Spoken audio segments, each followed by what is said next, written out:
Ladies and gentlemen, welcome to Slamhub Wrestling. Myself, Suprit, and this is your AEW Dynamite review for August the 25th, 2021. Joined by Ridwan here. What's up, Ridwan? Hey Suprit, how's it going? Doing good, man. It's been a long week, if I'm not wrong. Been a very long week in professional wrestling. Started from Friday, Rampage, CM Punk, the whole deal. Then we had to sit through Summer Scam, Summer which Scam. was kind of decent. NXT Takeover was good. That's about it. And yeah, that's the whole wrestling weekend. Nothing much, nothing less. Yes, there hasn't been much apart from, of course there has been weekly shows apart from, the big wrestling weekend, so to speak. And we'll get more into Dynamite for this week. But yeah, overall, like starting from last Friday with, CM Punk's return to now, it's been like really long, and in a way, like for the reasons that has how AEW has been progressing over the years, this feels like a vindication and like another step into how they want to expand themselves, and we'll talk about it more as we are reviewing this show. But about Dynamite this week, man, it was a boring show. Yeah. Surprisingly, like it had its highs and lows. Like some segments were really good, some segments were like and after one point, and the crowd completely fell flat. And even the main event, you weren't expecting it to go the way it did, and the placement itself, which I said, we'll discuss this further as we are progressing through this review. Like, I think this crowd in Milwaukee was not your typical AEW crowd. Hmm. And Right. was it because that they are filming every show in that one location and the crowd burned out? Like, what's happening? Yeah, I guess because they usually tape Elevation. I think they tape the Dark first, and then Dynamite, and then Dark Elevation. And now that this week, spoilers, Rampage is taped as well. So it's like you're getting all your money's worth for one show, so to speak, because they're taping all at once.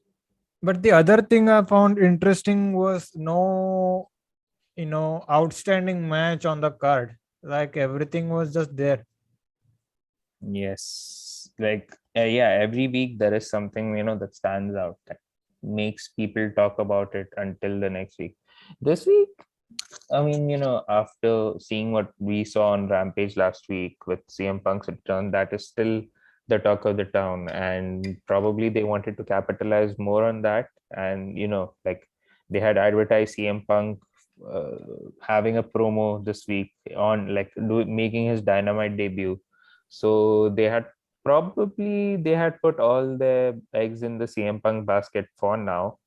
And obviously, with more stuff to come for them, they would probably want to save themselves for what they would plan to do for the upcoming weeks, because you wouldn't really want to burn them out all in one go. So sometimes you would just wanted to space your big moments out rather. But we'll get through Dynamite and the whole card. But before that, if you are new to Slam Up Wrestling, then make sure to like, share, subscribe, do all that fun stuff. Check out our other content that we have posted the last couple of days, with the reviews for SummerSlam and Takeover and all the AEW shows. So check that out. All links provided in the description below. But so, speaking about Dynamite, they kicked off with a match between Chris Jericho. It's Matt Hardy. So he was facing Orange Cassidy. So this is part of the small feud that they have been having on Dynamite for the last 2-3 weeks. I think this match was kind of entertaining if you consider the comedy elements, but other than that, yeah, just one of the random matches on a random Dynamite. Yes, this match, I mean, this feud rather has been built more on dark and dark elevation than it has been on Dynamite, because it started off on Dynamite where they had a six-man tag between Hardy and Private Party versus Cassidy, Chuck Taylor, and Utah. And then from there, they have been having these series of matches on Dark where Matt Hardy defeated Wheeler Utah once, and then they had a six-man tag again. I think this time it was Angelico and the Private Party. I'm not sure who it was. And the best friends get their win back. And this is just a culmination of that. But looking at the finish of this match, which we'll get to, this doesn't exactly feel like this feud has ended, rather. Like, it's a mini feud at the end of the day, but besides that, there's probably more to the story. But speaking about the match, lot of comedy bits here, like from the get go. They do the Orange is kicking Matt Hardy in the shin. They do the as crowd is going, oh, then we see Matt Hardy do the delete. So that was going on for a while, and we see Matt Hardy. He was actually brought a couple of bucks, which was in his pockets. So at one Not the point, Young Bucks.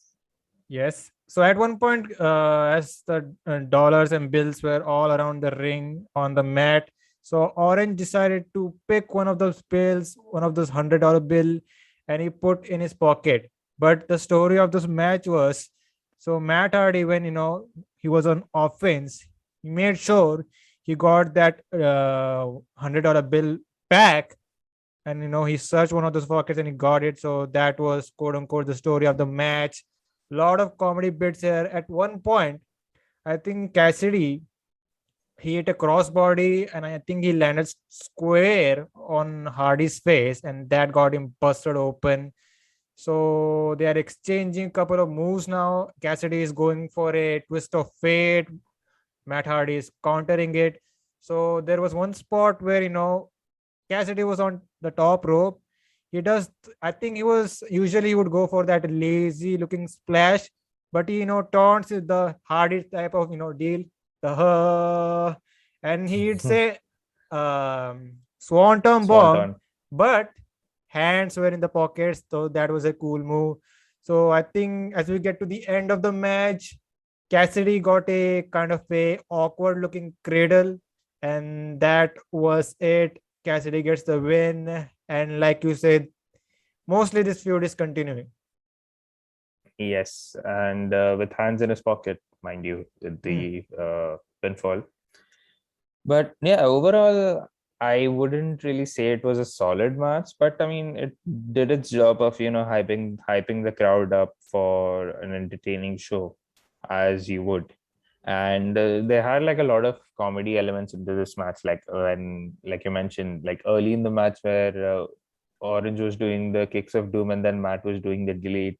And like you said, most of the story was about Matt Hardy and his money. So basically, Matt Carney. It's the shtick itself is pretty entertaining. Like, he's just being an absolute dick with all his money, like the big money Matt Hardy. It's an entertaining shtick, and like, yeah, I'm really curious to know that how much legs it has. Like, for how long will he be continuing this, or will he branch it out to another promotion? Thanks to the Forbidden Door, probably, maybe even NWA, or back in Impact, like how he was managing Private Party for this one match they had for, I think it was Hard to Kill, the first pay-per-view of the year. Private Party was facing for the Impact Tag Championships. I think So yeah, so. No, it was not. It was not hard to kill. Maybe some free Impact pay-per-view Plus. type of deal. I don't know what show or what. I don't actually know what show or pay-per-view they were doing that much. Yeah, because I think it was the Impact Plus Sacrifice. specials. I'm not sure, because when Matt Hardy comes over to Impact, that time Private Party become the number one contenders on the same night. I mean, I remember that at least. because the AEW Impact crossover was a huge deal at that point. I mean, it still is, but like, things have simmered down a little. I don't know, man. But yeah, this feud may be continuing and nothing much to say about it. Yes. But And yeah, yeah, go continue. on. Yeah, I was wondering, like, what is this leading up to if this feud is continuing? And once this feud is over, where does someone like Orange Cassidy, who was pretty high up the card in terms of star power and stature, he was challenging for the Impact World. I'm sorry, he was challenging for the AEW World Championship at one point, and from there, like, I don't like he hasn't tumbled down at all, but he's been just there. So he's been like picking up wins and like doing nothing much beyond that. And if you think about it, this feud, I mean, Orange Cassidy with the HFO rather has been going on for a while because he was facing Blade with all the brass knuck shtick, and now you have Matt Hardy. So not sure how is this, like, where is this going to go after the story ends? Nothing much to look here because it's a underneath feud, just like we have been saying for Brian Cage versus Ricky Starks. Yeah, right. But shall we move on? Yes, we should. We had a backstage promo from Malakai Black, which was actually good. He was calling out each and every member of the Nightmare family. So this is something to look forward to. And we saw kind of glimpses of what he's actually meaning here. So we'll get to that when we talk about the main event, but good promo here. But speaking about promo, Ridwan, we had Chris Jericho coming out. So he was booked to, discuss his possible future. He said that he's still not done with MJF, and the losses that he has been, facing against him have been bothering him for a while now. And he has yet another proposition for MJF, maybe another match. And this time, he wants to put his career on the line. So after hearing this, MJF decides to come out, and he had this shirt, customized shirt, where it said MJF 3 wins and Jerry Blow. If I'm not wrong, was that Jerry Blow or Jericho? Yeah, it What was was it? Jerry Blow. It was Jerry Blow. It was 0. So he was saying that MJF was saying that it's kind of between me and you, it's kind of getting embarrassing at this point, something like that.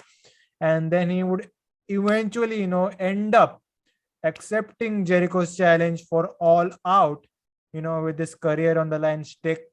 And he kind of said to Jericho that you may need to reconsider this because I'm better than you and you know it. No, wait. So yeah, good enough, promo battle between the two men. And I don't know, man, little FP about this another third match between Jericho and MJF.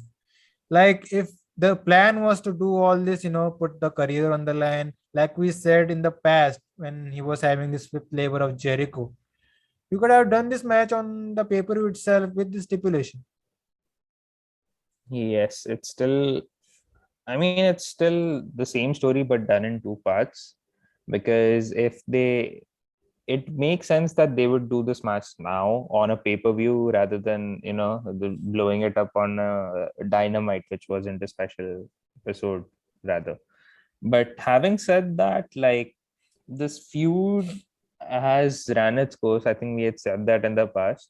The Labors of Jericho was like a good twist to it, like a fresh element into that. And we went through the 5 Labors of Jericho, which was entertaining. And now we are having this again, and with added stakes of like, this could be Chris Jericho's last match. But like, there was this one sign in the crowd that I want to point. Like, it said MJF has MJF Daddy has issues. daddy issues. That was hilarious. So shout out to that person. And like, this promo was basically like, Jericho just going like, yeah, everyone's been celebrating in AEW, like, with CM Punk's return, Everyone's been enjoying except me. This losses with MJF has been bothering me for a while, and now I have a proposition and all that stuff that puts out. And the best part about it is like, it can go either way. You don't know if Jericho is actually going to retire or is he going to win and have a prolonged stay in this. I mean, my money, I would say, like, I don't really see Jericho retiring at this point. I still feel like he has a year or two maximum to go and, like, put more stars over, because this feud with MJF it's taken literally a year of his career at this point, and he would definitely be wanting to work with other talent as well, like, whoever's coming up the ranks, the young stars, and with the new additions of Punk and possibly guys like Bryan Danielson. So he would want to work with them and put them over before he hangs up his boot for good. On the other hand, there is someone like MJF, who's easily one of the best heels currently going, and having MJF retiring someone like Chris Jericho, who is of course a legend in this business, is like the biggest rub MJF could get, and puts a lot of heat on him, and progresses his career even further. So it's like a huge, I mean, there's a probability it can go either way, but this is the thing that is keeping it interesting for now. But would you, if you want Jericho's career to continue as per the stipulation here, so do you risk MJF getting a loss? Like I said, it's tricky. What are they planning over here? But I think MJF has been undefeated for the longest time. You could probably give him a not so clean loss.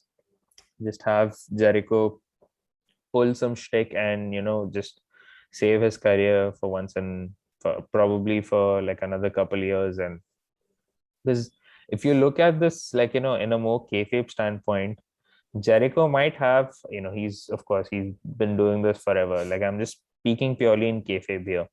So Jericho probably has a few tricks up his sleeves that he would want to bait MJF into something. And MJF right now, he's had like 2 wins, 3 wins.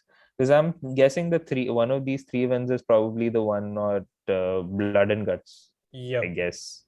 exactly. So MJF would be like, very overconfident right now. Like, he thinks he can beat Jericho on his best day and all that stuff. So this is probably some bait and switch that Jericho would probably do. I don't know. I'm just throwing out thoughts right now. So yeah, I mean, I'm interested a little, but again, at the same time, even though I don't want to see Chris Jericho wrestle in 2021, I wouldn't mind him continuing for another couple years just to put like a few stars over on his way out. Just pull off a Paul White. Well, yeah, I guess you could say.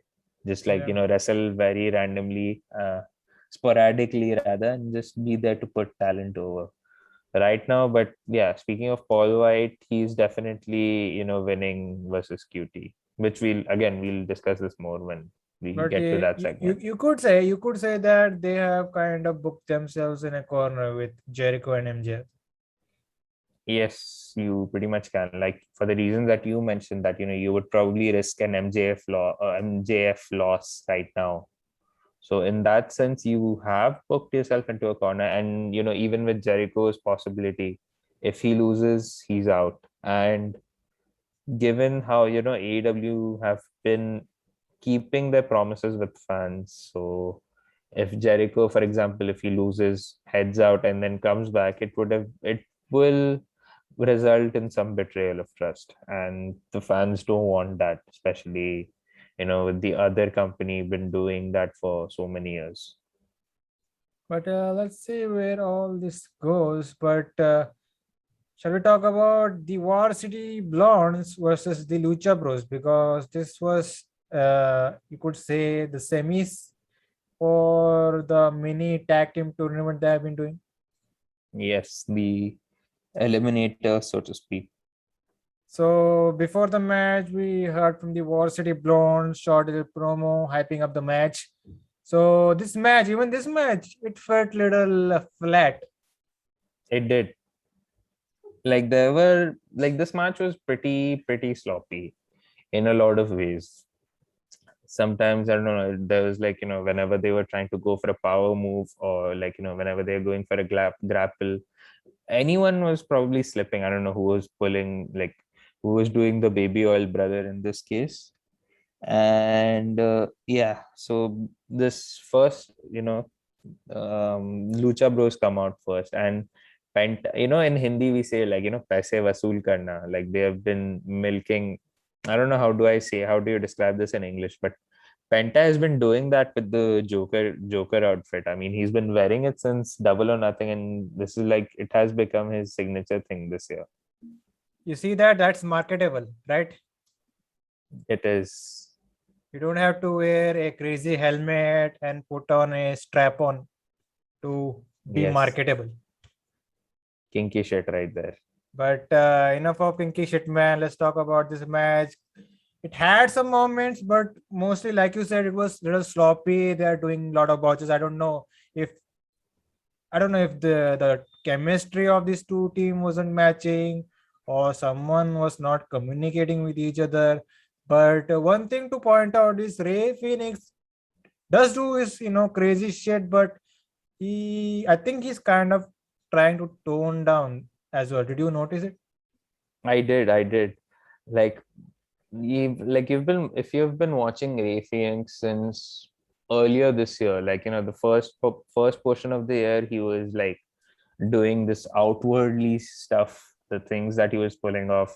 Like my first thing that comes to mind is when Omega gave him he had this title match with Kenny Omega, and Omega gave him a V trigger, and then he just bounced back and gave him a super kick. So that's there. And that middle rope Conhilo on I don't know who it was. I think it was Jungle Boy while they were doing the Casino Battle Royale for the tag championship at Revolution. So like these two things immediately springs up to mind, and that was like a red hot form Ray Phoenix was in, until I think he had a rib injury or something, and he was off TV for the longest time, and Penta was teaming with Eddie Kingston at that point. So probably it could be, him returning from injury, trying to slow things down a little. But it's Ray Phoenix. He has to pull the stuff out of his mask in this case, and get going. But yes, I do agree. Like he has been toning his things down a little bit. So there was one spot where we had both the Varsity Blondes, they were outside laying back, and we see Phoenix doing his typical, spinning tope con on them, which was kind of new. I haven't seen that, because normally you would do those type of high spots on a standing opponent, but in this case, the Varsity Blondes were just laying there, which kind of look innovative. So I'll give some pointers to that. But at the end, we see Penta and Phoenix, they hit a combination pile driver, and that was it. The Lucha Bros are advancing, and they are facing the Jurassic Express at AEW Rampage this week. So yeah, Tonight. oh, it's tonight. But Yes. who do you have? Lucha Bros or Jurassic Express? We discussed this last week. Like, we both had our picks each. So you were going for Jurassic Express. I was going for Lucha Bros for the reasons that we had mentioned, because both of them have good storyline implications. And now that I think this is going more towards the Jurassic Express side, because I mean, there is a story to tell given how they were screwed out the last time. And with the Lucha Bros, there's probably going to be some interference or some shenanigans from Andrade to just get a number on Pac and the Lucha Bros themselves. If there is like a reported split of the Death Triangle, and if Penta and Phoenix are joining Andrade, so there is like a lot of storyline implications to it. So there is a very good chance that Jurassic Express might win this. And like I had mentioned, that this also goes in sync with Kenny and Christian's feud. So that's happening for the World Championship, and this is happening for the Tag Championship. So there you go. There is like a lot of implications in that case. And Jurassic Express are the favorites to win this match on Rampage. You can't really say the same thing about or at All Out if they are going to win. I mean, if they win tonight and go on to face Young Bucks and in the cage match, that prediction is still up in the air. But mostly they should go over and win championships. Yes, and it's high time they will. High time they should. And like they've had ever since the start of AEW, they've had a pretty consistent run on they've always gone for the main championship but never actually make it. So this should be the best chance yet, now that they've stopped interference from outside. So the Young Bucks could fight fair and square at their game. So this should result in something. And I think it's overdue that Jurassic Express gets some championship, especially Jungle Boy. We'll get to we'll learn that when we get to Rampage. But moving on, we had a small vignette for Andrade versus Pac, where Chavo and Andrade were talking little shit to Pac, saying that he's not as good as people think he is, etc., etc., hyping up the match. And we are here on this review just hoping Andrade wears his wrestling shoes on All Out. Yes, I mean, this promo was just there, like, you're good, but you're not better than Andrade, and Andrade is being a smug rich asshole. So that is pretty much it for this promo. And we actually forgot to talk about the post-match stuff for after the match between the Jurassic Express and the Varsity Blondes. Nothing much happened because we saw Young Bucks and Brandon Cutler getting involved when Yes, Jurassic Express and Lucha Bros were having a face-off. So Young Bucks were kind of messing around, pushing. Their intention was to have these two baby faces fight each other in the ring, but it kind of backfired on them as this baby faces team worked together to beat up the Young Bucks and chase them out. So that was it, I guess. Yes, that was it. And both Nick and Matt get a super kick / big boot for their troubles from Penta and Luchasaurus each. And then they both do the Phoenix and Jungle Boy do a tope con hilo from the middle rope onto both Nick and Matt. So that was it. They were just trying to build up the sportsmanship aspect of this match for Rampage. Besides that, yeah, I mean, the match was what it was for between the Lucha Bros and Varsity Blondes. And yeah, I mean, I'm excited for this match though. And would be a good watch. And we were talking about Andrade versus Pac. When I repeat again, hope that it's a good enough match, because there is certain expectations when you see guys like Pac or Andrade. Yes, and Andrade's run so far in AEW has been a little so you would probably want to see him improve on that. And yeah, hoping it is a good match, which I think it will be. Speaking about good match, we had Jamie Hayter versus Red Velvet. Jamie Hayter was accompanied to the ring by Rebel Not Reba and Dr. Britt Baker, TMD. So this match, it was kind of, it was going good for a while. Like we see Red Velvet hit a bunch of, you could say, tope suicida, which actually looked good. But she has improved in the ring. Yeah, but do you know what didn't look good? So at one point we see Red Velvet, she was going for a standing moonsault, and she completely missed the mark here. And this was clipped on Twitter, obviously. But I think they tried to save this spot with someone on commentary saying that she missed, and this, cost Red Velvet match here. So Jamie Hayter was, we would see her hitting a big lariat for the win, and that was about it. Nothing much here. I will not shit on Red Velvet because of that bot. She is good, kind of. She can be better, but it is what it is. And Jamie Haters, I think she is also good enough, but yeah, and the main thing about Jamie Hater is she kind of has that upside. Like you can mold her into the next big star in your division. So nothing much to talk about this match, but what you think about it? I felt this match was decent. I mean, it was more or less just to show, how much Jamie Hayter has improved and how much Red Velvet has improved. But like her first, pardon the pun, her first flurry of offense for Red Velvet, she was pulling out all the stops, and most of her moves that she was doing looked really good for someone, in her career who's probably, I think, 3-4 years. I'm not sure when, like, how old has Red Velvet's wrestling career been, but for what it was, she looked really good last night. And to be honest with you, I had skipped the main event of Rampage, the first episode before Baker and Velvet, because I mean I wasn't really, like, I was hyped more for Baker and I could care less about Velvet.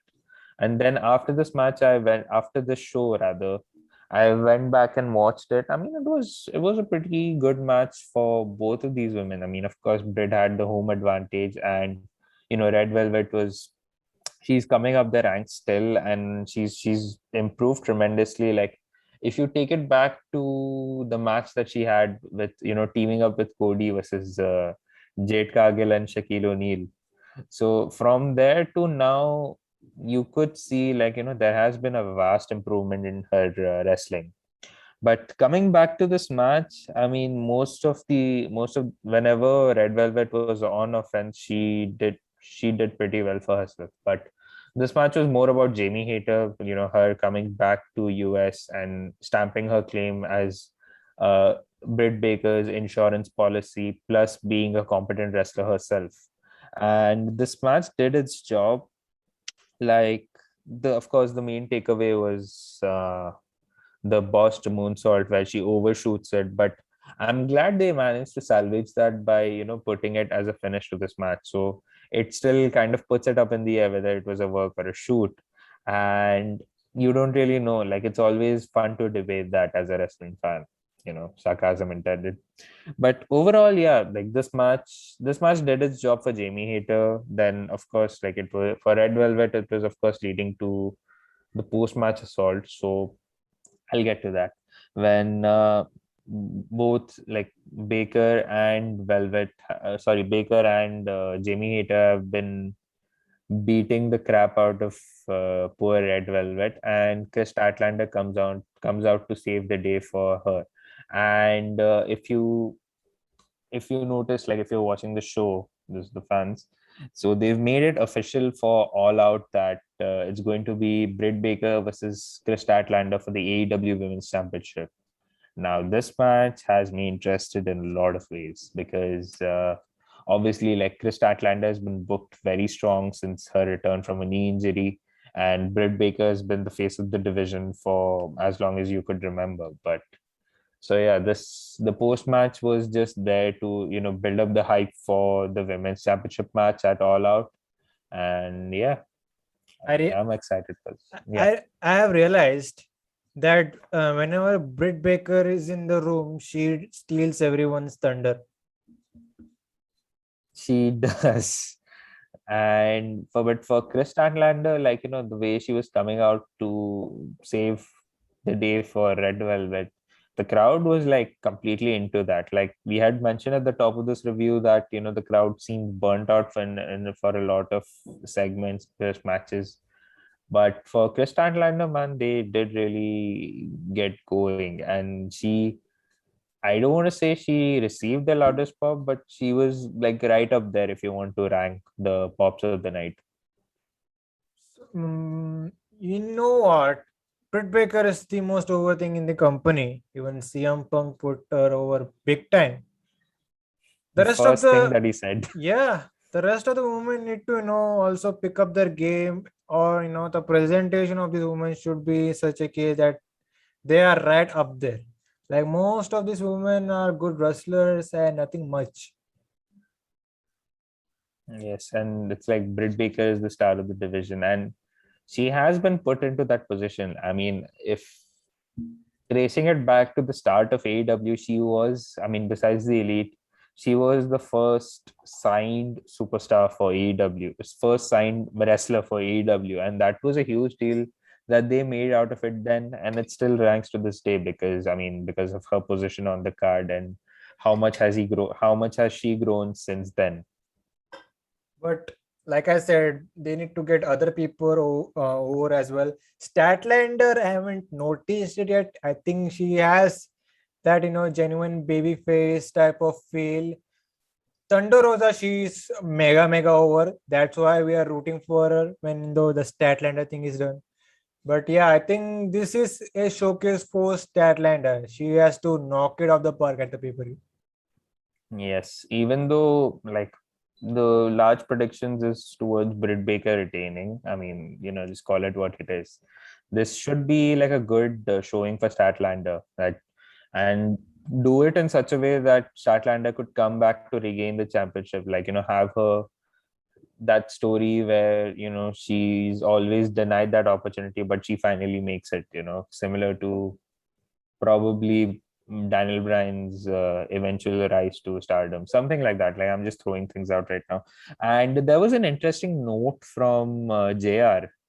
Like, I'm not talking about the obvious one. Let's just, pass by that. So I think it was JR or Excalibur, I guess. But they had mentioned that Chris Statlander was undefeated in AEW till now. Like she's never lost a match in AEW, and I'm not sure if that is true because Maybe they meant that since coming back, she has been undefeated. That's what they meant, yes, I but guess. they did say like she's been undefeated in AEW, like throughout.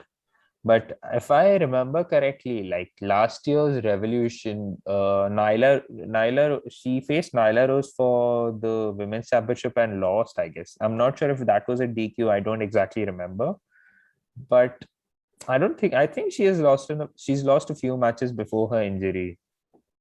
She has lost at least 2-3 matches before the injury happened, and that's pretty much it. Now, as of now, the comeback, she has been, you could say, in an undefeated streak. Yes, since comeback, yes, that I am aware, but like that was weird of them to mention, like she's never lost a match in AEW. And if so, they would make an even big deal out of it. Like, if you're hyping up this match, it was just a random line thrown out. But I mean, JR was smoking crack throughout this match. So what okay, do we he know? even said that Jamie Hayter is thick. Yes, That he that probably meant it. Yeah, he he meant it probably in a meant good it way, in that but way. we took it out of context.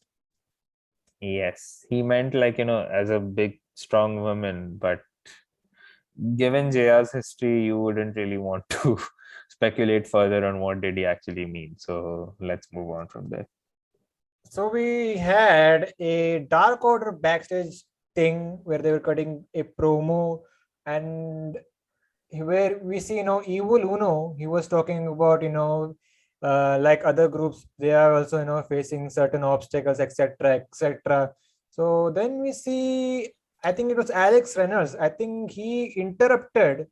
Evil Uno was kind of talking shit to him because of the whole Angman situation, and because of that we are seeing certain dissension in within the group. Like we even see Evil Uno kind of mention that nobody was out there for their match, their Impact Title match a few weeks ago.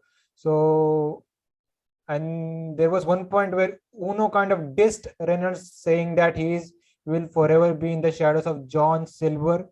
So, and then he started to apologize. I'm sorry. We need to keep cool heads here. So, I'm kind of interested here what this all going to lead towards to, because we have people like Bray Wyatt possibly coming into the company. And with this dissension, are we leading towards the old Dark Order, or we are seeing bunch of people getting kicked out from the Dark Order? I don't want this to happen, to be honest, because Because I mean, Dark Order, sorry yeah, to interrupt you, because go on, the go on. Dark Order it's a sensitive topic for obvious reasons. Hands down. Like we at the position they are now, let it be there, because they did a lot to get to that certain position to be over with the fans. But now that they have added this in, it kinds of make the scenario even more interesting. Yes. So this segment rather, this was just like Alex. I was just going to say Alex Silver. Alex Reynolds was like the one who was dissing Evil Uno from the start, like, with his expressions.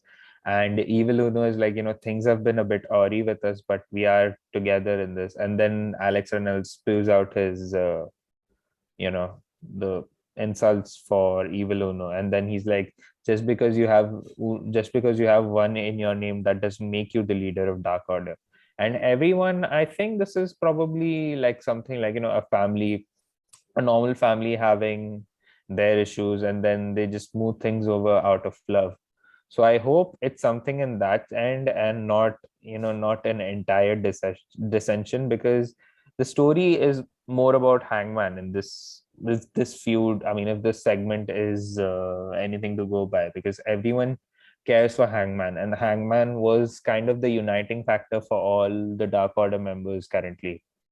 After, ever since he's been around the Dark Order, like, they've been trying to recruit him, and then Hangman slowly finding himself as the one to challenge Kenny Omega. And you know how Hangman's character arc has been over the years. So it is a sensitive topic for a lot of reasons, as you mentioned, and a lot of other reasons that I wouldn't want to mention. But a dissension wouldn't really be a wisest thing, especially with the rumors of, Windham Rotunda or Bray Wyatt coming in. And I have my reasons on Bray Wyatt in AEW as well. But I mean, to be honest, I don't want him in AEW. Like, I'll just call it like that, because like, he is a wrestler, he's a good storyteller, a great storyteller rather, but I feel his services would be a lot better outside of wrestling, because I feel he should do more. Like, he would make a pretty good Hollywood support cast. So I don't really want him back in wrestling, but I mean, if he wants to do it, then we're not going to stop him. And if he's happy with it, then let him be. But yeah, that's that. You know what? Speaking about Bray Wyatt, I actually got news on Bray Wyatt, because there have been certain reports, especially I think it was said by Dave Meltzer, saying that Impact Wrestling is interested in certain of guys that they really want to sign. So they are interested in currently bringing in Braun Strowman, Buddy Murphy, and even Bray Wyatt. So these are the three names that they really want to sign, especially Buddy Murphy and Braun Strowman. The first two names, they kind of teased it in some random Twitch stream. So they Yes. also, in addition to those two guys, they also want Bray Wyatt. So I don't know. Bray Wyatt could be, We were mostly not be all elite. Instead, he will be on Impact Wrestling, which may be a good thing, I guess. It will be rather, because see, someone like Bray Wyatt or The Fiend, he's pretty much the antithesis of what AEW runs on, because it's like the way AEW promotes themselves is like a sports league, like, with wins and losses and championships, etc. With Bray Wyatt, he's more of that spooky, 80s to early 90s thing, where like he's more based on character. One. Second, like, he has like this mystical power. He's a mystical creature himself. And weirdly, Impact fits that mold, because, you have Rosemary, you have the undead realm of Su Young, and like the undead bunny alley thing they had, and of course not to forget the broken universe that they had with Matt Hardy. They gave us the broken Matt Hardy. So Bray Wyatt really fits in that mold of like, the spooky devilry of whatever may have you. So I think Bray Wyatt going to Impact, if he wants to come back to wrestling, would fit a lot more than AEW. But a part of me still thinks that he'd be better off without wrestling and like going more into Hollywood. That will suit him a lot more. But again, that's just me. Having said that, guys like Braun Strowman and Buddy Murphy, or Buddy Matthews right now, he's changed his name too.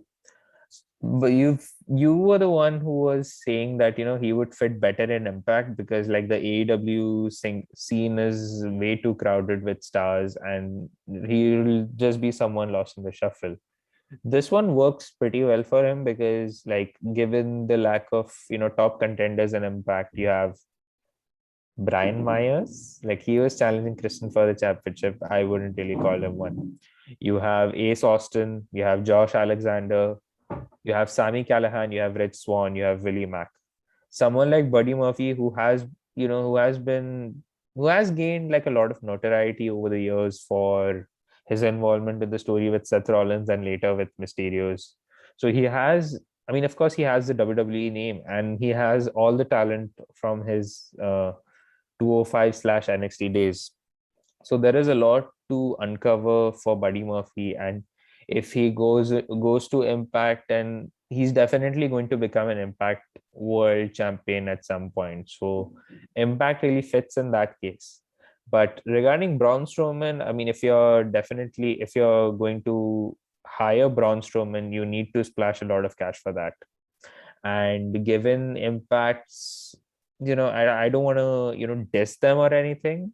I mean this with all due respect. I mean, for someone who was on like 1 million a year contract, he would probably be expecting the same amount of money wherever else he goes, because early next year he's already been booked for a show in Qatar at the same show with Sting and John Moxley, and the Qatar's like one of Qatar's royal family members was involved in this negotiations with Braun Strowman, and he's wrestling there. So if you want to convince Braun Strowman to join Impact Wrestling, you need money at the top of it, and you need more than that. So I'm not sure how that's going to pan out, but I feel like it's rather just Scott Demore just pulling anyone's legs, and he just did it on a random Twitch stream. So that's that. By the way, are you going to that Qatar show?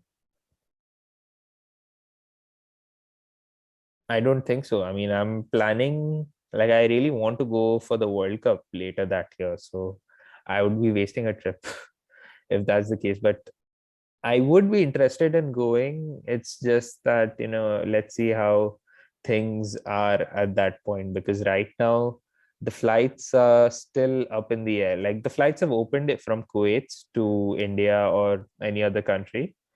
It's just like you can exit the country, but you can't come back. So given if I'm keeping this current thought process to next year in March 2022, I'm not sure how is that going to work out.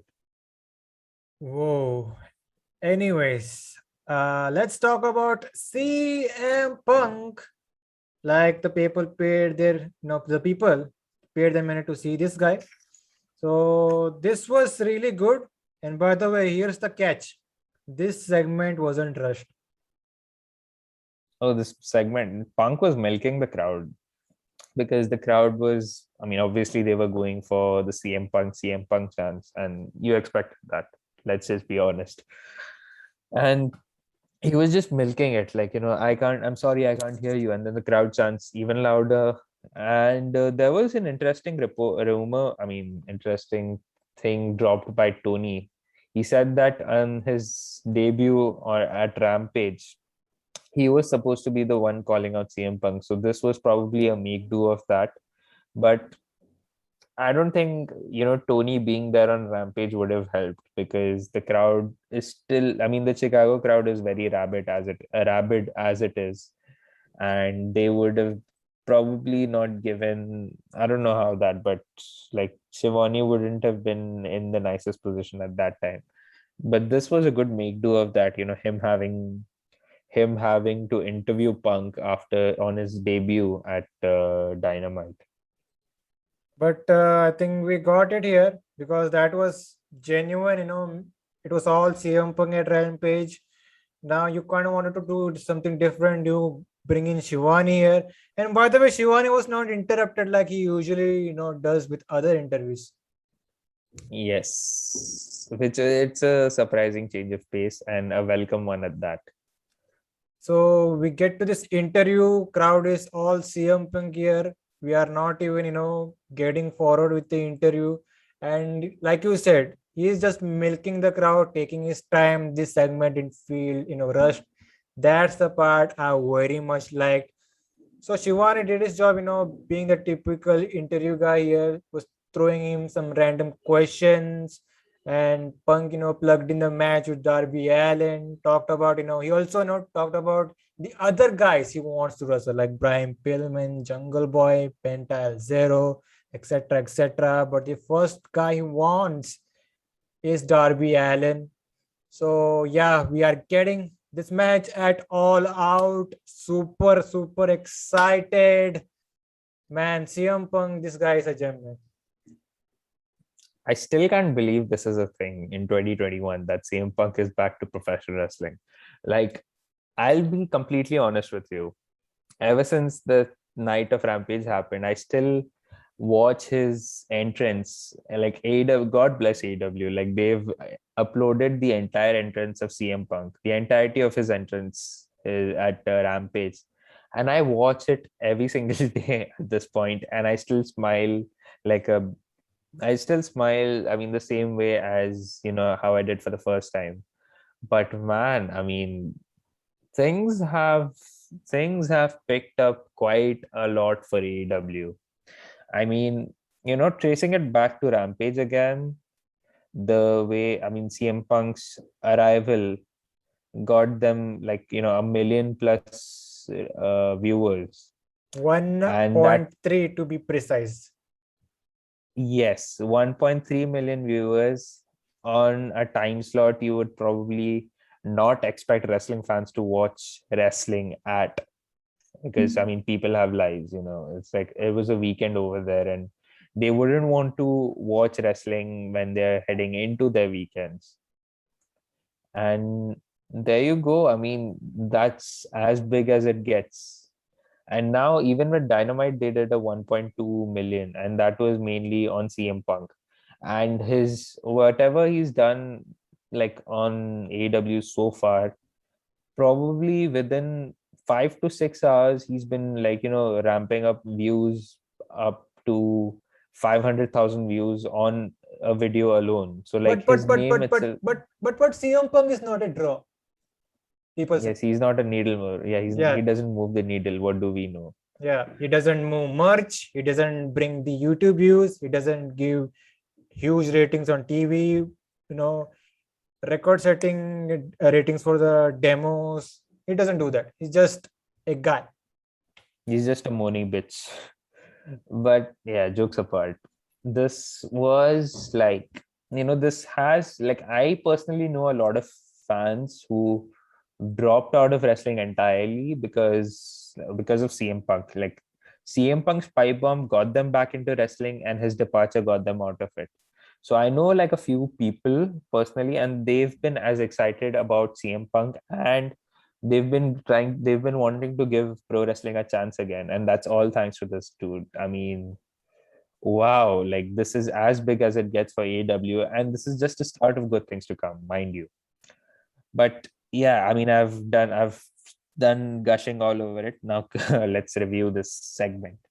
So basically, like this is just a normal interview for CM Punk. This is, warming himself up to the crowd, and he's obviously milking the crowd, as we mentioned. Like the crowd is just can't stop chanting his name. He is a god currently, the god of pro wrestling. No disrespect to Kenny Omega. And like the first segment question that Tony Schiavone asks is, what gets you back in AEW? And Punk says the talents. I don't want to say I'm surprised, but it was good to see that, him mentioning Brian Pillman Jr.'s name, because that's as big as it gets for someone like him, who's probably 4 years into his wrestling career. So that's a good way to put him over. And Punk has been vocal about wanting to work with stars and making stars. Because I think at the media scrum that he did after Rampage, he also mentioned Ricky Starks and Powerhouse Hobbs. And as someone who dearly likes Ricky Starks, I mean, this is as big as it gets for him and for me personally, because yeah. But he just calls out Darby Allin, and there was a very good line from CM Punk that he said that he has to retire his voice of the voiceless nickname, because there are people in the back who do listen, like who do have a voice. So yes, I mean, for Darby Allin, he said that Darby would have been his favorite wrestler if he was a teenager. I mean, that's also still there given what we have, the comparisons of Darby Allin and Jeff Hardy. So yeah, I mean, there you go. He's like, then the most important part of this segment. So do you want to cover that, or should I go ahead with it? So, like he was saying something, I exactly don't remember what point it was, but It was, can yeah, I? I think he was saying that he was questioning himself, just Yes. teasing the Is CM crowd. Punk still, yeah, can Uh, CM Punk still go? yeah, can he Is go? And he kind of said yes, and the crowd was, kind of chanting yes, yes, yes. And then, like, CM Punk just genuinely, called the fans on this, like, that's someone else's stake. You need to be a little more patient. And the crowd, got a ate it huge. up. We saw a huge pop. So these are, things to come for the New York show, possibly. Brian Danielson, who knows? Yes. And like I had mentioned, like this is just the start of things to come, and he's already made such a huge impact on AEW. And how AEW prides itself in, like, bringing back the lapsed fans of pro wrestling to watching wrestling again. So it's doing its job, like it has already done its job rather. And with the possible Bryan Danielson tease, Punk went a bit too far on that on his Instagram. He just posted like a close-up, zoomed in picture of the handshake of their first match together in Ring of Honor in, I think it was 2004. So there's that handshake picture of both Punk and Bryan. So like they are, It's happening. We need to say where it's going to happen. it's definitely going to be like, if like as per the guy in Body Slam, I forgot his name. He had mentioned that he's a lock for the New York show, and it makes sense for him because, I mean, New York is WWE's territory, and it will be a big fuck you given like their biggest star of recent years debuting at another promotion. So AW would probably want that, but either they could do that or debut him straight in Chicago, where that's like the the heaven of Smarkdom, Chicago. Like there's just fans who are like internet savvy, so you could do that, I guess. But I don't know, like the best bet is saving it for the big Grand Slam show, and that also has like a good 20,000 capacity or something, because I think they're hosting it in Arthur Ashe Stadium, which is one of the venues for the US Open in tennis. So they do have a big crowd, and like given the billing of the show called the Grand Slam, so it only makes sense if they debut Brian over there. But yes, man, I mean, I'm super hyped for whatever they're going to do in the coming months. But speaking about Grand Slam, we could be seeing some implications of that event, because in the next thing where we see Miro cutting a promo, usually doing his stuff, thanking the Lord, thanking for having a hot wife, etc., etc. But That's he me. once again calls out. But before calling out Eddie Kingston, he kind of forgives Fuego del Sol as of now. And then he, proceeds to call out Eddie Kingston, says that, the Redeemer is looking for you, wants to meet you, etc., etc. I think as of now, it said that Eddie Kingston is the next challenger, and they could be doing at the pay-per-view, or we still got Arthur Ashe, Grand Slam, Eddie Kingston's territory, New York. So Yes, two of, it's his hometown itself, I guess, because it's in Queens. No, Kingston's from Yonkers. No, but he's my a New bad. Yorker Carry at the on. end of the day. Yeah, he is a New Yorker through and through. And yeah, I mean, Miro's like he wants the Mad King. And last week we were discussing that, probably they would have saved this for Arthur Ashe and have Sammy face Miro at All Out. It would have made more sense, but again, like, if they are doing this for a pay-per-view, they can always do a rematch because like the TNT championship is open. It's not like it doesn't have a ranking system in itself. So anyone can challenge for the championship, whoever the champion chooses or whoever the challenger does.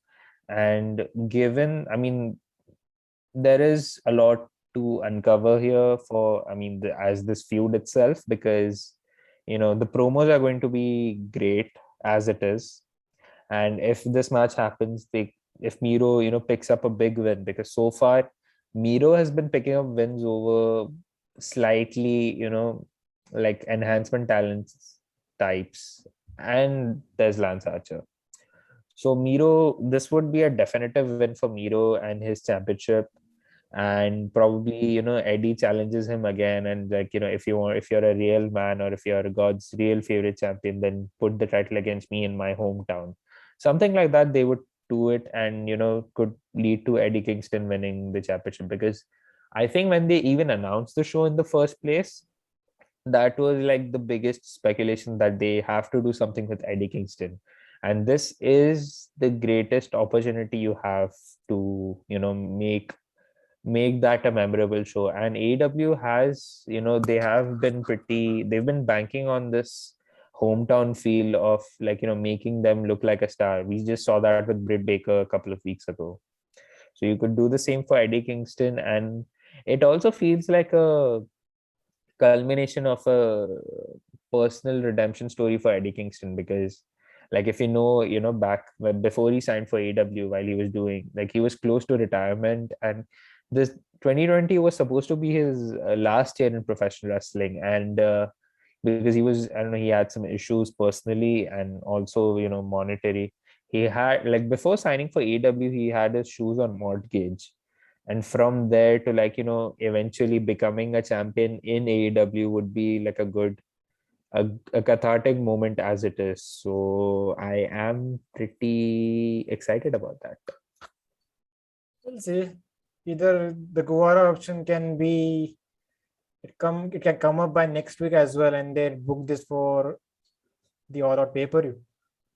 Yes, it also feels like a good fuck you to Eddie as well, if they go with the Guevara option, because like that's what Miro's championship run has been for the most part. Like, I keep repeating this, when he was supposed to face Lance Archer, but he defends his title against Dante Martin instead. His But first title defense. let's say interesting, things they are doing with the TNT Championship and especially Miro. But moving on, we had a match, a trios match, like AEW says. It's Moxley, Darby Allin, and Eddie Kingston. So they were facing the Wingmen, which consist of Cesar Bononi, Jerry Drake, and Ryan Nemeth. It was just there, man. The baby faces were completely dominating. I think the heels, the Wingmen, they're mostly doing comedy here, and They are a comedy act. yeah, nothing much. So one thing to point out is that JD Drake was dressed like IRS or Big Baba Rogers for some reason. Or Amish Roadkill from ECW. So who did you say? Amish Roadkill from ECW. Boy, I need to do He my was research. he was in a tag team with Danny Doring, and like they were tag champions at probably 2-3 times. Like he had that beard, like a like this beard like this, and he used to wrestle in the exact same dress as what.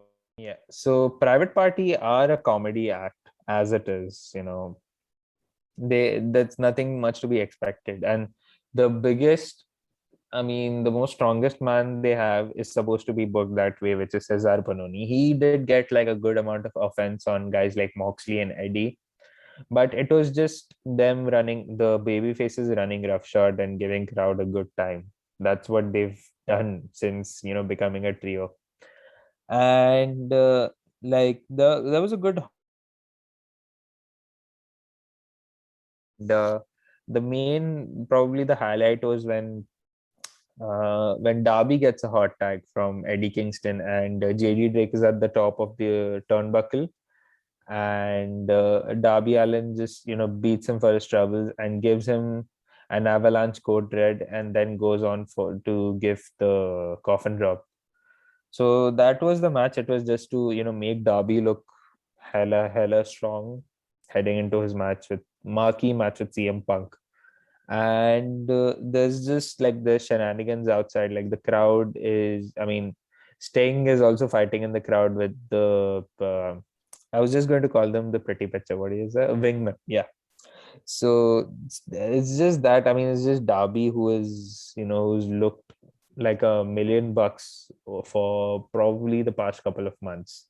And post match is basically Danny Garcia, like Darby celebrating his win, and Danny Garcia just jumps him up from behind. And then like the other baby faces show up trying to help Darby, and then Danny Garcia escape. So probably, again, this is a giveaway for something like Rampage or Dynamite. But is this, I don't think this is over between Danny Garcia and these guys. I don't know. Like, I don't know what they are doing here with Daniel Garcia, because we have seen this match already. Yes, No, he's faced both Mox and Darby. So he's just left to face Eddie Kingston. I don't know. And by the way, have you noticed that Sting, Darby Allin are being featured a lot with Moxley and Kingston? It's like they're trying to do a faction of their own or something like that. They have been. If the rumored or highly speculated trios title is still a thing, let's just book them to be the first ones to win that. I'd be all for it, but yeah. But we have to say, man, Daniel Garcia is been getting a lot of TV time. Rampage, Dynamite.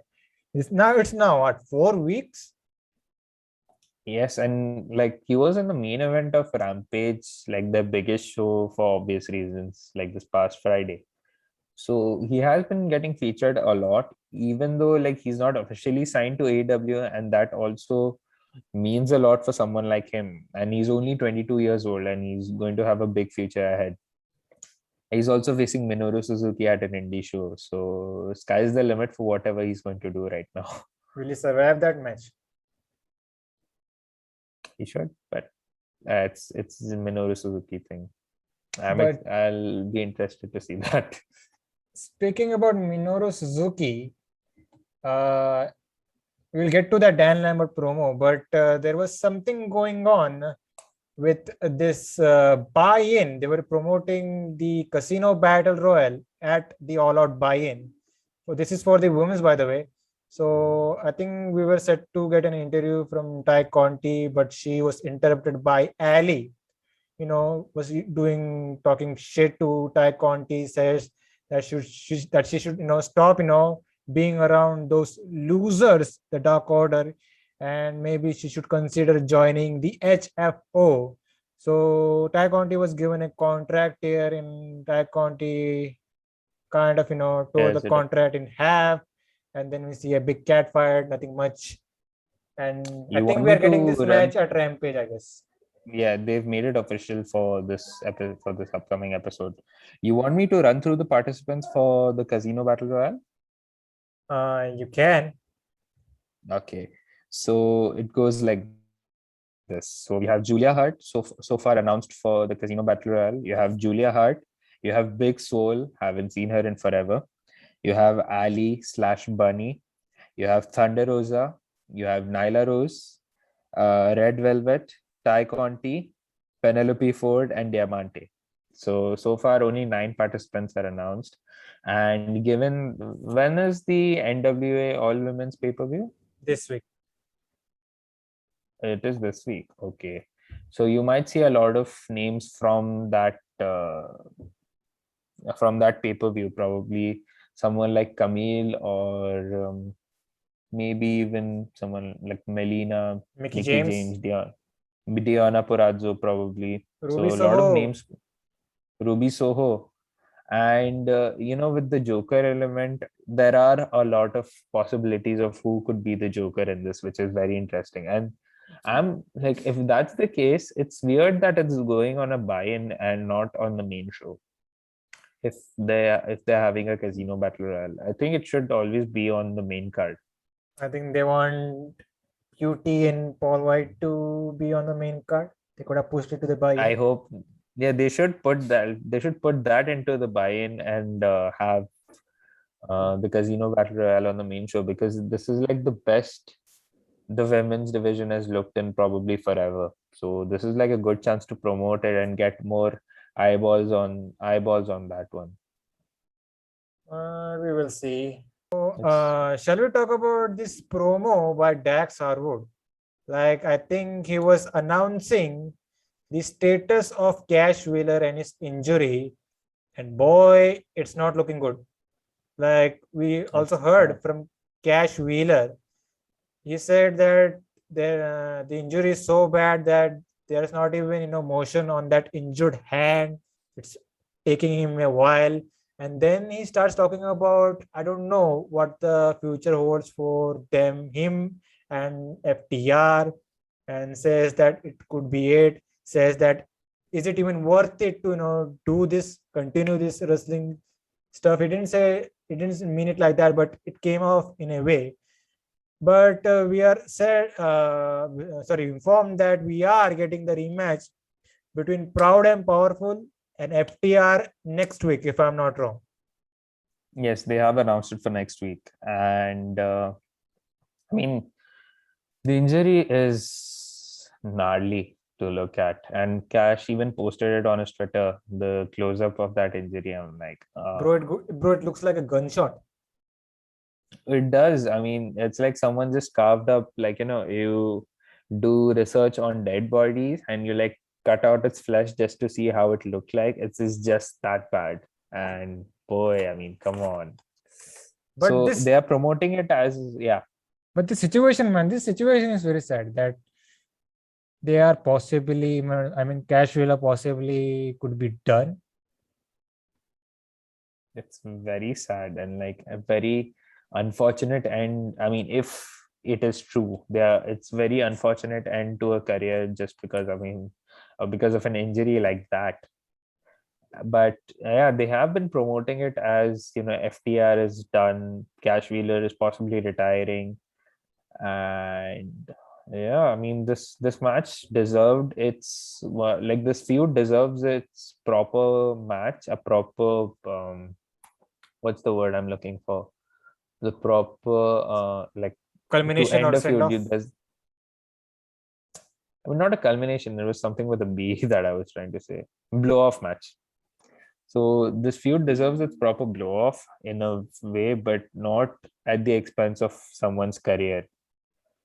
So that's it.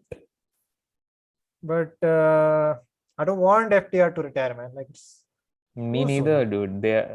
They are my favorite tag team, and I don't want them to, go their separate ways, especially at this point when AEW is really starting to pick up a lot of momentum from, like, from a more casual perspective. And somebody like FTR, they deserve like a lot of eyeballs on themselves.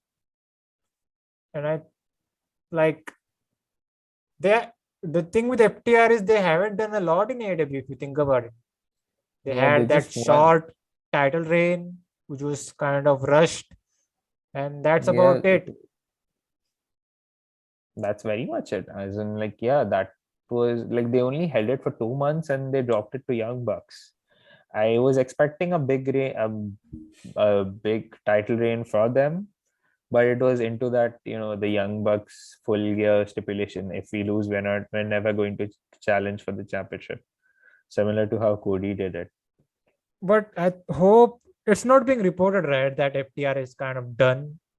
It's not reported at all. Like, if there's anything, the only substance to it is Dax Harwood promoting it on his Twitter in that way. So it Don't could be know. a work, but I yeah, hope- it could be a work for all that we know. But I mean, I hope don't know what else can I I say. hope Hope it is a work though. yeah, I hope just Cash Wheeler just makes it through. Maybe if he stays out for at least another year, so be it. I want them back. Hope he makes it. Yes. But the match should be good, man, because we now have a little emotional investment here.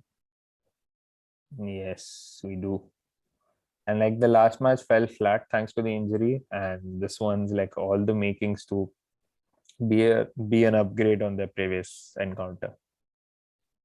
But moving on, we were supposed to get Shivani was about to interview Kenny Omega, but here Shivani was interrupted by Don Callis himself.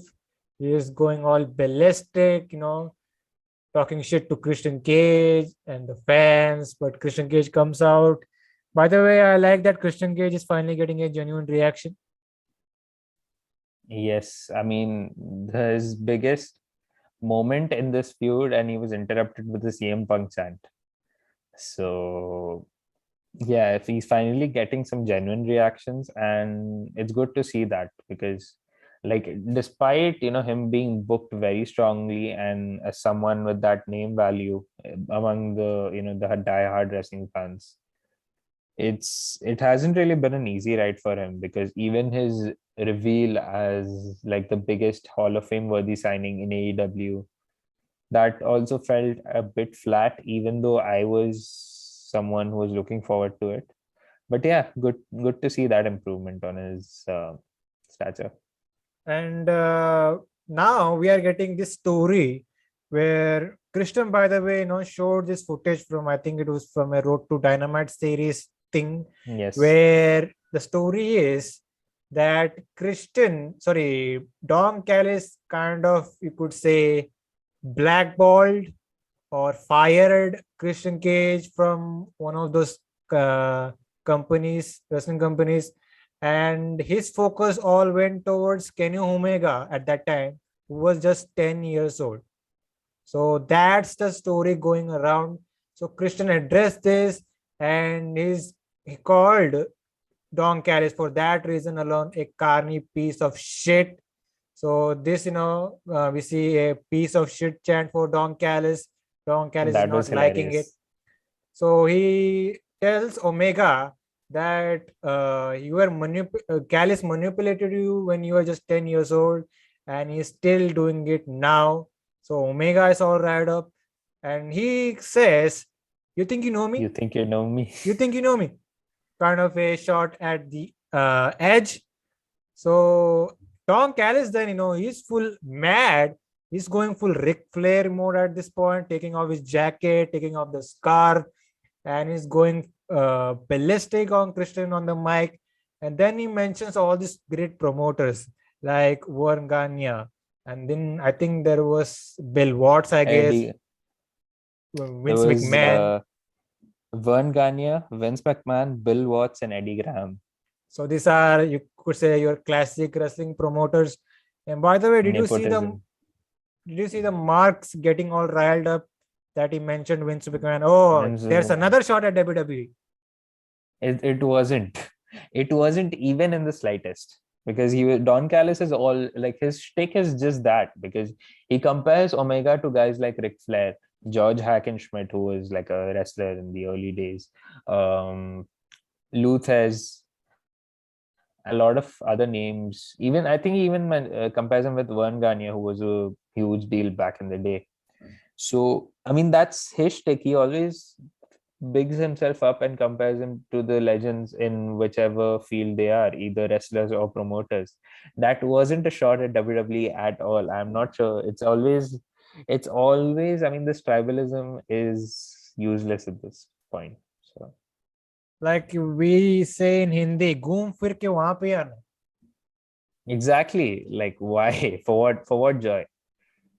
But anyways, Callis is going all crazy here, and then we see a kind of brawl. Like obviously a brawl breaks out. Christian is not in favor. Like the entire elite is beating up Christian here, and then we see the elite hunter, Frankie Kazarian. He shows up. He had a pipe in his hand, chases out all the heels, and that's about it. So as a result of this, we have a special tag match booked for a Rampage. Yes, and this is a weird lineup because Kenny Omega is teaming with Brandon Cutler. Like, why? So they are facing Christian and Frankie Kazarian. So it's obvious that Brandon Cutler is taking the pin. Depends on whoever pins him, probably Christian. So yeah, I mean, as a story itself, I mean, it has like a bit of a realism into it, even if it might have not been the case at all, because the story goes that Christian was signed by WWF back then on the recommendation of Edge, who had just been there for a few months. He just put in a word with whoever was the president at that time for WWF in Canada, and he just wrestled one indie show for Don Callis' promotion. He was facing Lance Storm, by the way. Like they mentioned that on the Road to Series 2. So there is like a bit of realism element to it, but not like with a spin, like a very Bruce Pritchard way of getting around things. You could say with all the revisionist history that comes in. But yeah, I mean the Carney piece of shit chant was pretty hilarious. Like the fans always, and it's always good to see Don Callis, going all Ric Flair, like how you mentioned. He's just like taking off his scarf, taking off his coat, his watch, and everything. He's just going all ape shit. And then, Kenny as this goofy anime villain is also hilarious. So yeah, they've done a pretty decent job of building some interest into this match for All Out. Like it was getting a bit like it was muddling like at this. So it has gone slightly like this, like it was going up a little. The interest that is. Let's see, it's up there. Now you have given some story. It's up there. You say, pay-per-view worthy match. Yes. So, by the way, on that topic, what do you feel is worth main eventing All Out? Punk versus Allen or Christian Cage versus Omega? Has to be Kingston versus Omega because of the championship. I mean, at the end of the day, the world championship is everything in a wrestling promotion. So it should be the championship. Probably Punk and Darby could be like, a little, and then you have like a cool down match, another cool down match, and then hype people up for the main event. But like I said, the Omega Christian build, it's okay for a world title match. We could be invested, and they will give, like we seen in the Rampage match, the first debut match that they pulled off. They could have been a better match at a pay-per-view with free time given. Like they were definitely building up to that too, because with TV constraints of like ad breaks and stuff, you can't, and it's a 1 hour show, so you can't really put everything. So this is just like an appetizer preparing you for the main course, which is the main event of a pay-per-view, which should be them pulling out all the stops and doing what they do. We'll have to wait and see, man. But moving on, we heard from John Moxley. He was cutting one of those fiery promos. So this has been a thing now. I mentioned it on Rampage that John Moxley is hitting on a different level. Like he seems a bit motivated these days. Is it building towards something? I don't know. But yeah, you were saying something? No, continue. So, like I said, he's cutting a promo, and you mentioned New Japan here. Like, Like if you remember a while back, he said he FedExed or mailed something to the office over in New Japan. And as of now, there's only one guy that, showed up or, has accepted this challenge. And it's From the not, Forbidden Door. yeah, the door is opened here. So we were expecting someone like Tanahashi, but no, we are getting the leader of Bread Club Bread Club. and one of the dads, respected dads over in New Japan, and a legend, by the way. Satoshi Yes. Kojima, Ridwan. He will be facing Yes. John Moxley at the pay-per-view All Out. So Moxley here has called out Kojima. He's putting over him as a big legend, a big deal. Kind of a random match. If you ask me, for All Out, you could have done it on a pay-per-view, but I think this is a special singles match, as the New Japan marks call it. Yeah, I can take that. If you're not giving me Tanahashi, by the way, the Tanahashi Moxley thing will be something in the future, as per Dave Meltzer. But even if Yes. you put Tanahashi in that position, that would have been a little bigger because he's a kind of bigger name than Kojima as of now. But I will take this. What do you Me think too. about this? I mean, initially I was a bit skeptical of this match too because when I read the results first and then I went on to watch the Dynamite. So it did feel a bit flat, and I completely forgot about the contract promo that Moxley cut. Like before you mentioned, he just put out a random contract for anyone in New Japan to sign and face him at All Out. All of us were expecting Tanahashi, and he even explicitly called out Tanahashi, but we're not getting that. You're saving it for probably the New Japan US shows or probably New Japan in itself. And it will feel a lot bigger over there than in AEW. It makes perfect sense. But Kojima, like, they were trying something with Kojima a few months ago in Impact, and they even took away his first name. They were just calling him Kojima, not even Satoshi Kojima, just Kojima. That's the impact thing, Now, by the way. yeah, they even Okada and Nakamura didn't have the first names when they wrestled in Impact. Don't know. So Old school thing, I guess. yes. Now coming back to this promo, Kojima's, I mean, he's a legend. The less we say about him, the better. His work speaks for itself. And the best way to get us interested into this is Moxley specifically, saying that, vaguely mentioning that he's going to murder Kojima. And that fits with Mox's character as this hard ass brawler.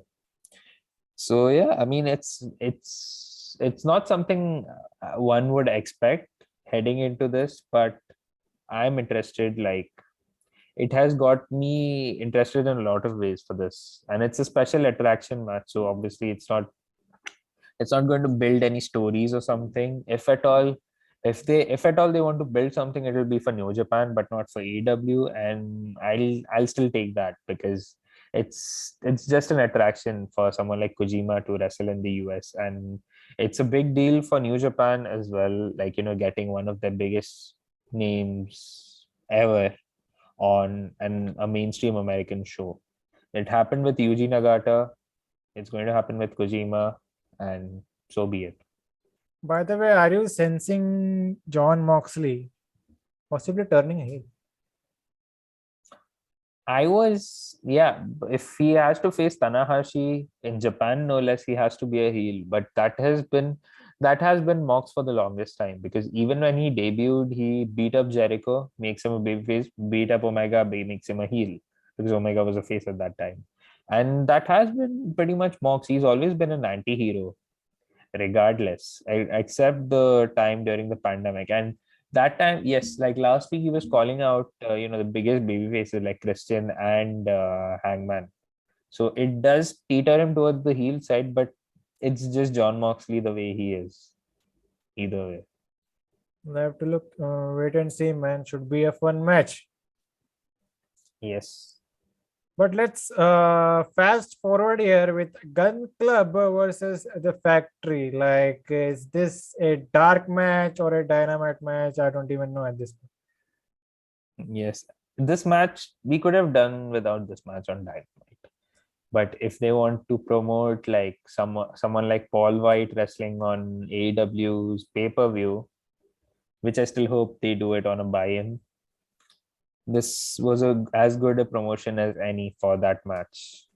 So, I mean, there was just thrown together. Let's just be honest. But the only connecting element in this match was, I mean, there was a good callback thrown by I think Excalibur, where Austin Gunn. This was his first match after injury. Thanks to Anthony Ogogo, who is a member of the Factory. He had just beat the living daylights out of Austin Gunn, and he had to quit that match. Like this match was called off by a referee stoppage. So there was a good continuation in that sense, but I could do without this match happening on Dynamite. Keep it on Dark, it'll be just fine. Elevation, to be precise. Uh, I mean, this match was just there. It was what it was. It was just to hype up show Paul White versus QT, and it was also just to make QT like look like an ass, because he is an ass. So you had like QT. I'll just jump to the finish of this match, where QT is just doing his the dusty elbows, and then he was distracted by Paul White. Paul White was jumps out of his commentary seat, and then he just distracts QT, and QT gets rolled up by Colton Gunn. Colton Gunn picks up the win for the Gun Club, and just QT looks like a loser heading into his match with Big Show. Okay, it fits QT's Moni character. Like even But can the Factory even get one victory for themselves? probably not. I mean, QT for his position on the card is a pretty decent promo, and he's not a bad wrestler at all. But this still feels weird, that whatever he does, and it seems. I mean, I don't watch Dark Elevation. Like I watch it very rarely if I don't have anything to do. But Colton Gunn is undefeated from what I know. Why isn't he championship? Why isn't he challenging for the championship? Maybe, like, what's the record here? He hasn't lost a single match, probably like 24-0 something. He has a better record than any of the top guys. I don't know. Maybe he's not ready for being ranked on the top 5. Yes, but he's still undefeated, right? They You should can at least give him a tie. you Yeah, can give him a TNT title shot. you can do that. Yeah, that is as good consolation as any. They could probably do that, but I mean, he hasn't lost a single match, and it's like fell completely under the radar. Like, how can you possibly ignore the most strongly booked wrestler in AEW? I mean that with all the sass and sarcasm involved. Can you check out Colton Gunn's record right now, if you can? I'll just probably do that. And in the meanwhile, I'll get through this Dan Lambert backstage promo. So this is your typical Dan Lambert style, promo, dissing the fans, dissing the AEW fan base. And this time he is actually taking shots at some of the competitors, even took a shot at CM Punk of all people. So did you get the record here? Yes. So he is 10-0 in tag teams and 7-0 in trios. Overall career record is 24-0. What? Yes, I'm not even joking. Someone needs to call out Tony Khan on this. Yes, why the bias, Tony? Give us the answers. Anyways. Yeah. We are talking about Dan Lambert here. So like I Yes. said, typical promo from him, he's actually calling out the roster members. He also called out CM Punk at one point, and he also called out Sammy Guevara for proposing in the ring, not mentioning names, just calling out instances and references. And he's putting over men of the year. We have Scorpio Sky and Ethan Page on his side, and he said that both men are trained in MMA or black belt or something like that. Yes. And this is Yes. breaking news to me. Was it a sarcastic comment or wow? I don't know if it's legit. Yeah. So Scorpio Sky has been fighting in the MMA before, becoming a full-time pro wrestler. I think, yeah, he has been wrestling for like over 20 years, but he was an MMA fighter at one point. Whereas for Ethan Page, he is like a black belt in Taekwondo and Jiu-Jitsu. So that's like both of their fighting backgrounds nailed down. Okay, And that it weirdly explains. works. Okay, that explains why Karate Kid was a thing. Sorry, Karate Page or Karate Man. Karate Man. There you go. That was a thing. Yes. And it weirdly makes sense as why Dan Lambert is paired with them. And probably not Ethan, but this is something Scorpio Sky would have needed if he was a solo act. Because he can't, he's not a very good promo. Ethan Page can be a star on his own, but Scorpio Sky is just there and he needs like something to back him up. Even in SCU, I'd say, Scorpio Sky was a lot better because even though he was paired with Daniels and Kazarian, he didn't really have much to say or, break out on his own. But he was still doing good for himself. But with Men of the Year, there is like a clear disparity in the star power, or let's just say the star potential in between both of these guys. But yeah, interesting to see Dan Lambert paired with them and not with a shoot fighter. Probably, as I am expecting, probably Filthy Tom Lawler to pop up in AEW at some point in future. So that is definitely going to be a thing, but we're not sure when.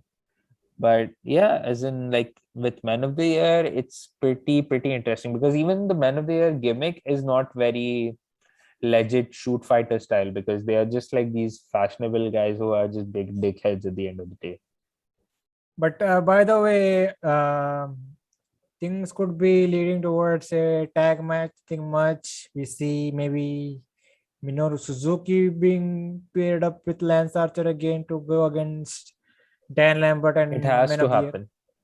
It has to happen because Archer's main tag partner, Davey Boy Smith, David Hart Smith rather, he's not even a free agent anymore. He's signed with WWE. So you have to have this match between, and the surprise wouldn't be as big as any getting Minoru Suzuki, who has a history with Lance Archer, pairing and facing the Men of the Year. So it's going to get a lot of eyeballs on the product. Not on the product, but a lot of eyeballs on this story itself. So yeah, it's like it would be dumb to not do it. And yeah, that's what are things. That's a possible, you could say, prediction, but nothing much there. But shall we move on to the main event? Yes, we shall. But do you want me to run through the card for next week's Dynamite? Please do. Okay. So next week on Dynamite, we have Brian Cage versus Powerhouse Hobbs with Hook by his side. One match. We have Orange Cassidy versus Jack Evans with Matt Hardy by his side. So this feud is not getting over anytime soon. You have FTR versus Proud and Powerful as we went through it. And we have a couple of interviews with both Chris Jericho and MJF, with JR interviewing Chris Jericho and Tony Schiavone interviewing MJF. Whereas for Rampage this Friday, boy, listen. Before we talk about Rampage, the Shivani MJF interview will be gold. Oh, it will be. Because Shivani MJF hates MJF's cuts. That rat. Whenever he doesn't even call MJF by his name, he just calls him that rat. And then Excalibur just calls him a rat fink. So yeah. The Shivani's hatred for MJF is pure gold, man. Yes. Probably you could probably even rank it in the same region as how Bobby Heenan used to hate Hulk Hogan. It's probably in that list because Shivani, he's utterly disgusted by MJF's presence. So that's that. And for Rampage tonight we have Bunny versus Tay Conti in a singles match. We have Jurassic Express versus Lucha Bros in a tag title eliminator final. And we have Kenny Omega and Brandon Cutler versus Christian Cage and Frankie Kazarian. So there you go. But talking about the main event, we had Malakai Black versus Brock Anderson. But before this, Arn Anderson was doing an interview saying that Brock Anderson is kind of doing a bad decision because Brock has had what 4 to 5 matches in his professional career, while Malakai Black is a 19-year veteran. So that's the, you could say, main thing going ahead with this match. So quick match here yet again for Malakai Black. Does quick work of Brock Anderson. Like Brock was kind of, he had a jump start and was going after Malakai, but Malakai was on the offense. And at one point, I think Brock Anderson was bleeding from the eye, which was not kind of Forehead. highlighted a bit. It was forehead. Yes. So there you It was go. covered with his hairline, so we couldn't really see that, explicitly. So quick match here. We see a black mask, and Malakai took his time to get the pin Brock here, and nothing much, nothing less. Great presentation for Malakai Black here, and that's about it. Anything you want to add here? I mean, we were expecting worse, to be honest. Malakai was going to kick the 7 shades of shit out of Brock Anderson, but I'm kind of glad he didn't, because Malakai was on his promise that, he was asking Brock Anderson to just drop out of this match and go home. But Brock Anderson did. And there was this one point where he was asking Arn to throw in the towel, otherwise he would have done worse to Brock. And Arn just drops the towel, and then Brock Anderson just punches him right in the groin. So that was one moment. And then Malakai just hits him with the Black Mass / Sin Eater and just picks up the win from there. And it was more, the match was what it was. Obviously, we're not expecting much. We were expecting a lot worse for poor Brock. And it's still perfectly fine. But what happened after was like a bit flat, because he provokes Arn Anderson into fighting him. And then there was this cool moment where Black goes for the Black Mass, but Arn just blocks like this. And then Malakai just hits him square in the nuts, and Arn just clutches it. And then Malakai gets interrupted by Big Shotty Lee Johnson. And that's the end of the show. So it's weird. It was a weird way to end the show totally, but again, there you go. It was what it was. And Malakai is, like Malakai said, will be going after each and every member of the Nightmare family. So yes, Cody is done, supposedly. Brock Anderson, he's dead. Done. Lee Johnson will be joining that list as well. So he'll be going. We have Dustin Rhodes. Yeah, he will eventually go to Dustin, and then we see yet another big match between him and Cody Rhodes, I believe. Yes. When you do that, this is something I was predicting, but not like a very extensive way, because we were predicting Cody and Malakai to face off at All Out. And on his road to All Out, we were also expecting him to face Dustin at some point in time and just murder him before he eventually faces Cody. But what has happened is like a weird way to get around it, because eventually Cody and Malakai will have a rematch at some point of time, which I sure hope Cody doesn't win. And it's just Malakai looking indestructible. So at this point, it is safe to say that this is not happening at the pay-per-view. No chance. It's not like there is still another week for Dynamite or Rampage. So you could probably address it, but at the same time, it's too soon for, it will feel very rushed, because Cody, he would like to take his own sweet time to come back, process whatever had happened, and then go after revenge. So yeah, you can even do it at the Grand Slam show. We'll have enough time. Yes, and that's probably the biggest show in this upcoming few months, because I think it's September 22nd, right? So It's less than a month away. And other than that, they have Saturday Special Dynamite in Orlando. That's another show that probably they will do, and they would probably promote it big too. But yeah, man, that was Dynamite. Nothing much to take here this week. And even Rampage will be feeling little. Without oomph of last week or last couple of weeks. Like this, we could say this was a down period for AEW this week. Sometimes they do it on purpose because you have a Yes, just big to hot space show. things.